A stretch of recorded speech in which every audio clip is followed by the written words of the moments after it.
Aujourd'hui, nous sommes dans le deuxième dimanche de l'Avent, où nous nous préparons pour la venue du Seigneur, où la Mère Sainte Église aujourd'hui nous exhorte de rendre droit les sentiers du Seigneur. Comment rendre droit dans ces sentiers du Seigneur?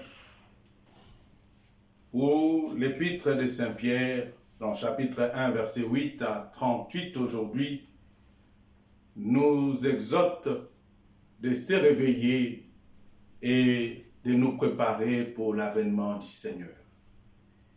Et dans cette épître, on nous montre que le monde et tout ce qui existe va disparaître. Tout ce que nous nous contemplons, tout ce que nous nous voyons, un moment viendra, ça n'existera plus. Parce que le Seigneur, s'il tarde de venir, ce n'est pas pour rien. Il tarde de venir pour que toi et moi, nous puissions nous convertir. Pour que le jour qui viendra, qu'il puisse nous trouver sans tache, ni ride. Que nous soyons prêts à lui accueillir. Donc dans cet épître, on nous parle que un jour, aux yeux de l'Éternel, c'est comme 1000 ans. Donc, un 1000 ans chez Dieu, comme chez nous aussi. Et c'est la même chose. Nous nous disons, Dieu viendra quand? Dieu se manifestera quand? Il nous laisse encore le temps de se convertir, de se repentir de nos péchés, de nos mauvaises habitudes, nos façons de se comporter et nos façons de vivre. Et afin que nous puissions quitter le monde obscur ou le monde des ténèbres pour y pénétrer dans ce monde de la lumière. Vous verrez que le premier mot de l'évangile d'aujourd'hui, dans Marc chapitre 1, verset 1 à 8, c'est la même que le premier mot de toute la Bible. On dit au commencement du ciel et de la terre. Comme dans le livre de Genèse, quand Dieu a commencé à créer les ciels et la terre. D'un côté, Saint Marc veut nous suggérer ainsi qu'en Jésus-Christ, Dieu prend un nouveau départ, s'élançant une nouvelle création. Parce que il y avait le premier départ qui était perdu dans Adam et Ève qu'ils avaient péché. Et leur péché avait corrompu toutes créatures de l'univers. Et toutes ces créatures avaient péché à cause de l'homme et la femme. C'est à travers ce Jésus-Christ que Dieu recommence une nouvelle créature. Il crée, comme on dit, une nouvelle création en fait. Il crée des gens nouveaux, des gens purs, des gens saints, des gens non corrompus.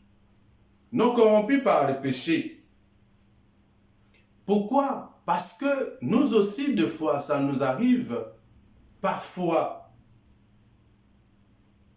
de tenter de s'arrêter à un certain moment. À un certain moment, nous nous sommes découragés. Nous nous sommes perdus. Nous avons perdu notre foi et nos convictions. Nous nous sommes éloignés du Seigneur et de son Christ Jésus. Je sais, tu dois te dire pourquoi chaque fois, chaque année, dans l'Église catholique, on doit célébrer l'Avent. Mais ce sont des moments où le Seigneur nous accorde encore plus d'occasions de nous puissions nous rattraper par rapport à notre faiblesse humaine, par rapport à nos façons de reculer.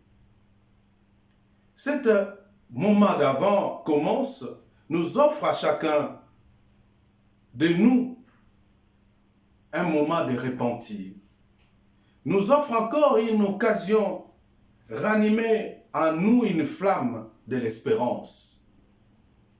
C'est le moment, pendant toute l'année, nous nous sommes des fois égarés, mais le Seigneur nous accorde encore plus le temps de nous revoir au plus profond de nous réveiller dans notre sommeil profond. Mais aujourd'hui, il n'y a pas simplement au commencement étaient le ciel et la terre. C'est Marc qui nous parle encore de la bonne nouvelle. Mais quelle est cette bonne nouvelle que je vais partager avec vous aujourd'hui? Je sais, la bonne nouvelle, c'est la résurrection du Seigneur. Je dis souvent, la Mère Sainte Église nous prépare à commémorer la venue, la naissance du Seigneur. Mais Jésus est déjà né. Il a déjà été né. Jésus, il avait déjà grandi. Jésus, il était déjà mort sur la croix. Jésus, il est déjà ressuscité. Mais ce n'est qu'un rappel que le Seigneur nous rappelle. Il rappelle ceux qui sont encore en train de se tarder, de venir vers lui. Ceux qui sont encore hésitants, ceux qui n'en ont plus encore le temps, ceux qui n'espèrent plus, ceux qui ont perdu même l'espoir de venir vers lui. Il leur accorde encore l'occasion de rattraper ces temps. La bonne nouvelle, ce n'est pas que de notre foi, qu'on appelle la résurrection de Jésus-Christ, nous ouvre encore une heureuse, extraordinaire et joyeuse nouvelle. Le Seigneur vient, il nous ouvre maintenant les portes de la vie. Nous sommes en train d'être divinisés. Nous sommes faits pour vivre toujours avec lui, en Christ, fils et filles bien-aimés du Père.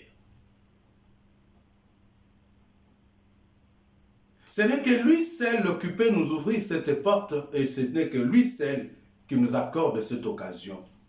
Il te dit, toi mon frère, ma soeur, bien-aimé dans le Seigneur, de revenir vers lui, d'entrer dans cette porte de la nouvelle vie. Pour que nous puissions quitter cet état humain, nous entrons dans le camp de ceux qui sont divines. Dans le rang de ceux qui sont divines. Dans le rang de ceux qui doivent refléter réellement la divinité de Dieu. Parce que la Bible dit, Dieu créa l'homme à son image et à sa ressemblance. Quelque part, l'être humain, l'homme, il est divin. Parce qu'il vient du divin qui est Dieu.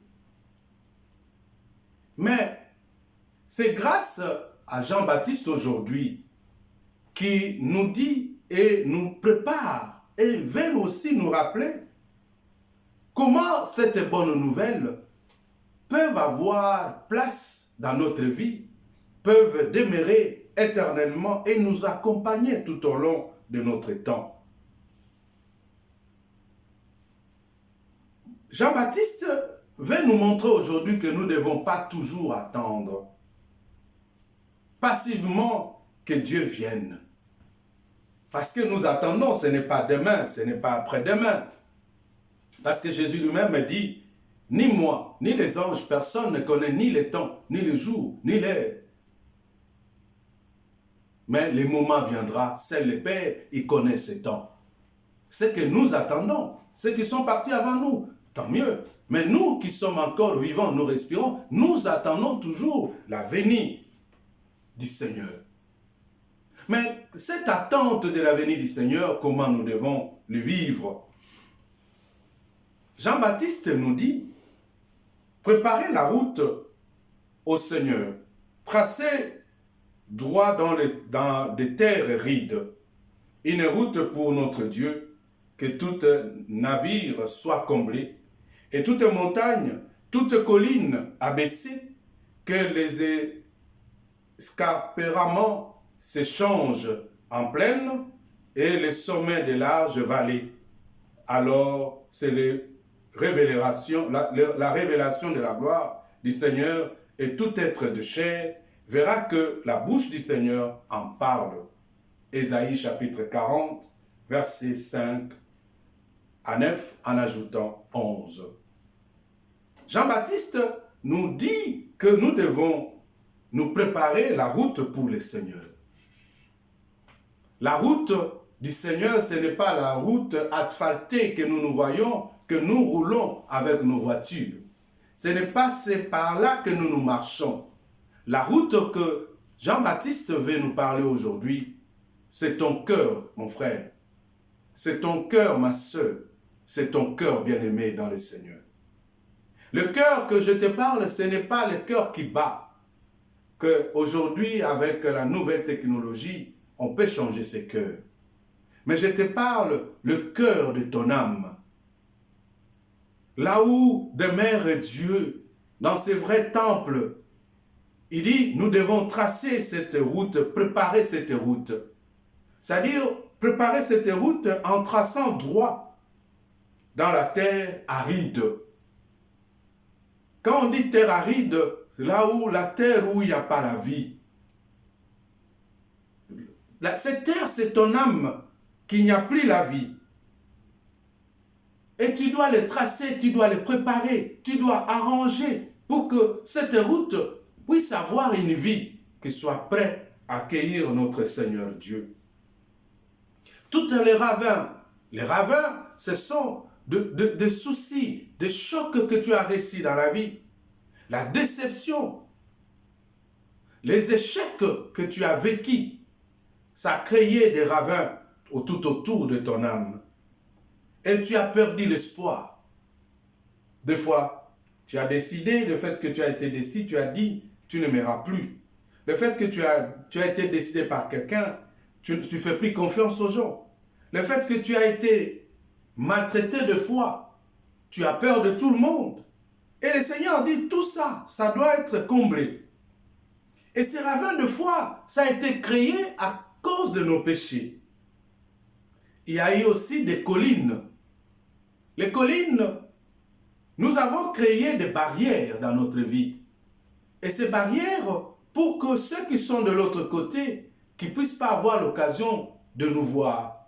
C'est-à-dire, nous nous avons brisé des fois le chemin, des limites avec nos frères et nos sœurs, en disant à d'autres, toi, je te parlerai peut-être après ma mort. Moi et toi, on va dialoguer si je meurs. Aussi longtemps que je suis vivant, on n'aura pas de dialogue ensemble. Et vous verrez qu'il y a des fils, des filles, des parents qui dans leur famille, il n'y a plus l'harmonie. Il y a seulement ces montagnes chaque fois entre ces deux personnes, même dans certains couples. Et ces montagnes qui bloquent, qui puissent avoir l'harmonie et l'amour. Et la sincérité et la manière de vivre en tant qu'enfant de Dieu. Et nos ravins doivent être comblés. Et le Seigneur veut que nos cœurs, notre âme, soient planés. Du sommet de la large.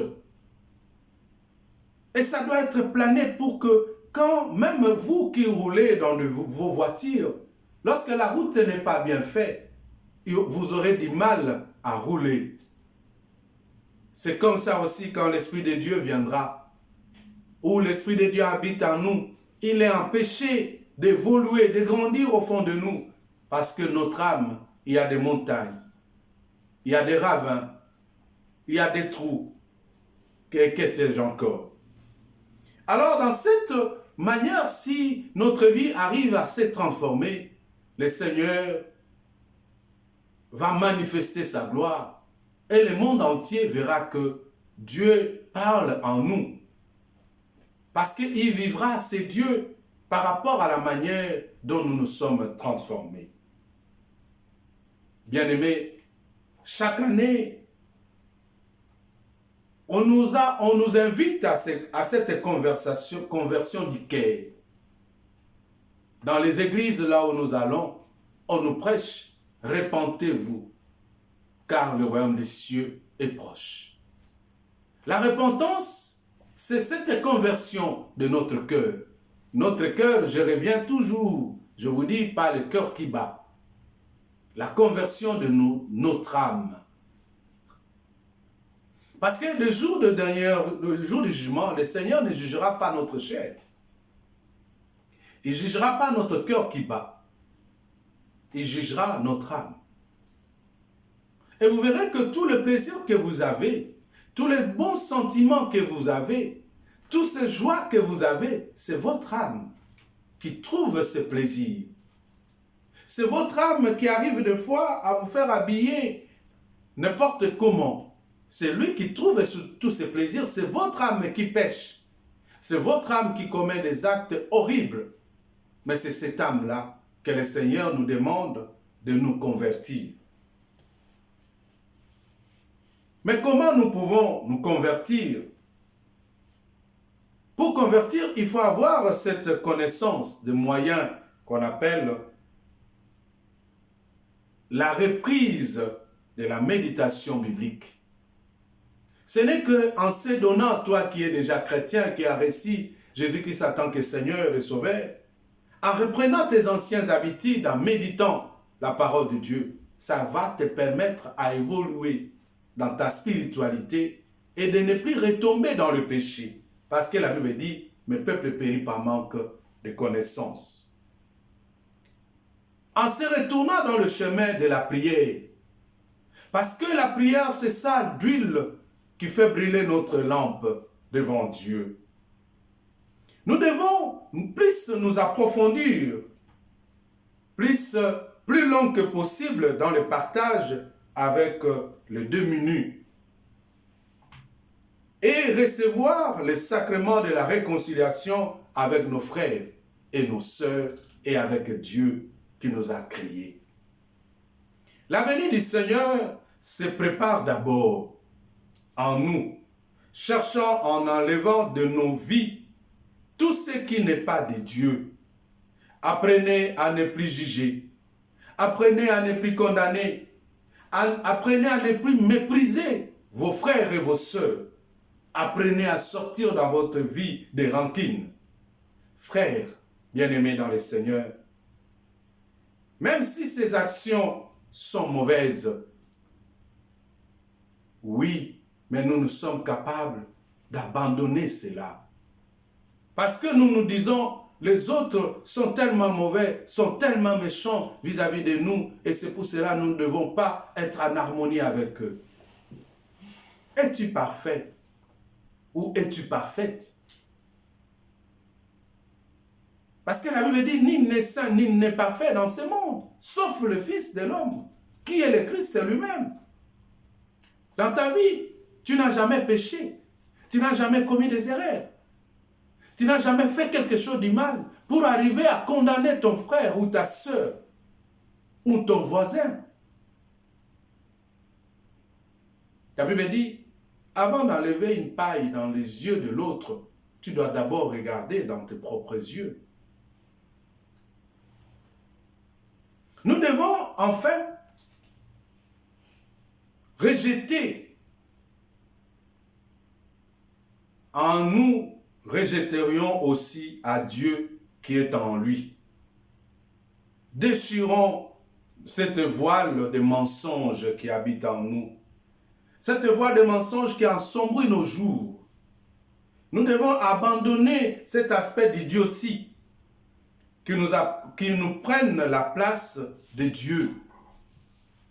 Allons au bout de notre pauvreté et notre souffrance et de notre blessure pour rencontrer celui qui vient faire toutes ces choses nouvelles. Jésus dit, venez à moi tel que vous êtes, avec vos défauts, vos qualités. Viens, bien-aimé, arrête d'hésiter, arrête de tâtonner, arrête de freiner, de fois en se disant que je ne suis pas prêt parce que je suis pécheur. Non, c'est lui qui t'a créé, il est capable de te purifier et de te rendre digne. Il suffit que tu te donnes en lui et que tu te consacres toute sa vie en lui.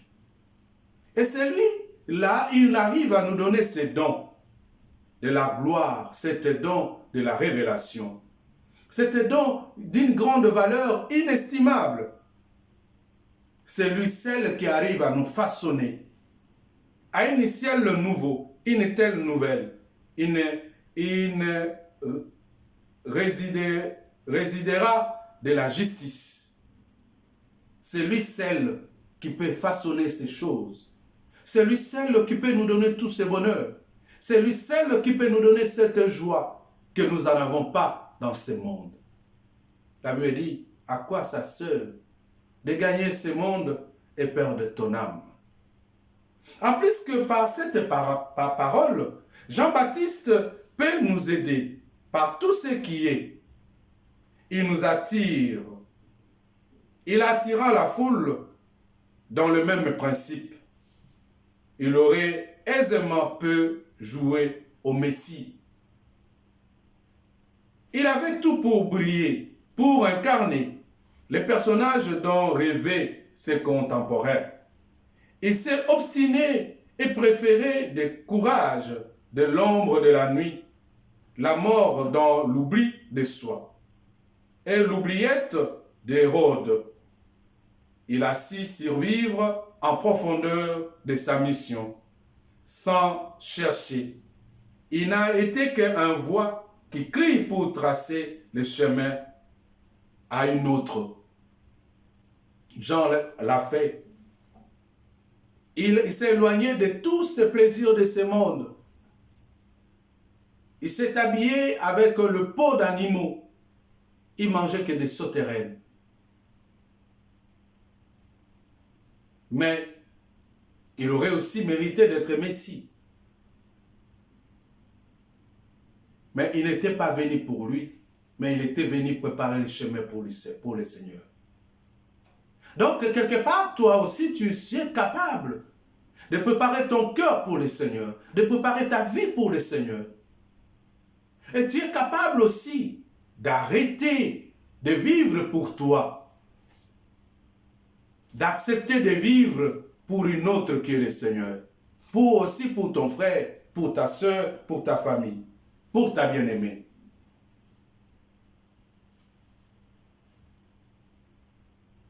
Mais si Jean-Baptiste s'est renoncé de cette joie humaine, c'est pour être sans partage, sans compromis et à sa mission. Il verra étonné monter en lui la joie de celle de l'ami et des époux. Ma joie est parfaite, dira-t-il peu avant sa mort. Quel énorme saint parmi les enfants de femmes. Il n'est pas le plus grand Jean-Baptiste, dira Jésus, devenant aussi à 7 ans avant de cette précurseur, recevons par Jean la grâce d'accueil de ces dons de goût qui indiquent un chemin, qui propose la joie de cette expérience intime du Christ désigné, l'autre sans retenir en nous. Il faut que lui grandisse et que moi je diminue. Oui, il faut que le Christ grandisse en toi, que toi tu puisses diminuer. Bien-aimé, regarde dans ta vie. Est-ce que c'est toi qui es plus grand ou c'est le Christ qui grandit en toi?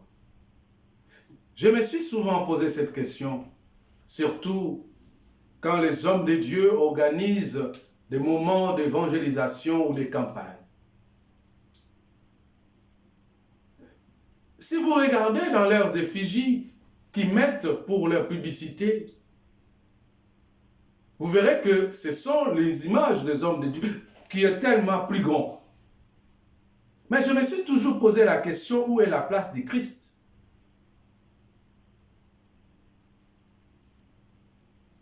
Mais est-ce que c'est Christ qui grandit en nous ou c'est nous qui grandissons à la place du Christ? Je rappelle souvent aussi aux hommes de Dieu, laissez Christ puisse grandir, que Christ devienne grand. Arrêtons de prendre la place du Christ et la gloire du Christ. Nous sommes que ses serviteurs et des humbles. Humilions-nous devant le Seigneur et devant l'œuvre du Seigneur. Humilions-nous devant le peuple que le Seigneur nous a donné de conduire vers lui. Parce que ces brebis ne sont pas nos brebis, mais ce sont des brebis du Seigneur. Toi qui m'écoutes, pose-toi la question, est-ce que Christ est grandi en toi? ou c'est toi qui grandis à la place du Christ? Et vous verrez que dans ce monde, nous tous, nous cherchons notre gloire personnelle. Nous cherchons notre honneur personnel.